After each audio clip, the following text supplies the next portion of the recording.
Dr. Kim Anderson, our crop marketing specialist, is here now. Kim, what's happening in the crop markets this week? Well, it looks quiet, but there's quite a bit happening. You look at wheat prices over the last 2 weeks, we've lost about 40 cents in the wheat prices from around $9.80, $9.85 down to $9. You go to corn, the market's taken 20 cents off of that in the last week or week and a half, down to around $7.50. Soybeans, they, as we talked about last week, have just been walling around. They're down about 35 cents this week to $13.25. And cotton, that's the one commodity that's taken a beating. It's down about 7 cents from around 85 to 78 cents. That's on the futures market.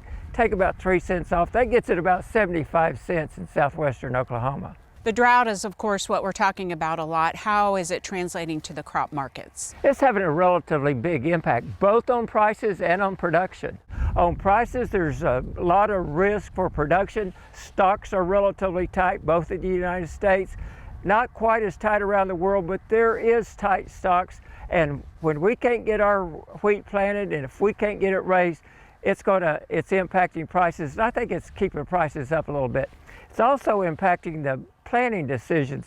Do farmers want to dust it in, or do they want to wait on rain? I think it's extremely important that they check with their crop insurance agent to look at that final planting date and what the consequences are of not planting versus planting.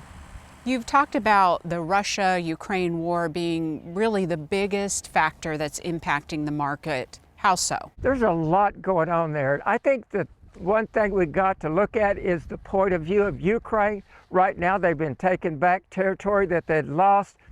Ukraine basically feels if they don't take all of that land that they've lost to Russia, even what they lost in 2014, it's going to create problems in the future. You look at Russia politically, Putin can't allow Ukraine to take that land back or to give up what they've already gotten. So you got the Russian people on the one hand that are getting concerned about the war, and you got Putin that if he loses that territory, he's going to lose his job. So there's a lot going on there, and it's impacting our markets and our prices. What are your thoughts related to prices and then making production decisions? Well, I think as you're looking prices, they're relatively good. And if you look over all on the market, the input cost and the prices right now, $9 wheat, your cost of production is probably around $7.75. So it's offering you a profit, and it'd be good to forward contract that.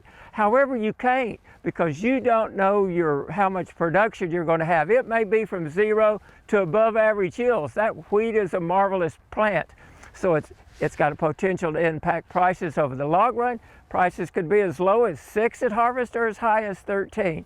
So it's just making decisions for producers tough. Kim, last but not least, is there any good news to report today? I think there is some good news. I think it's good news that the market's offering a profit, and the odds are that profit's going to hold through harvest.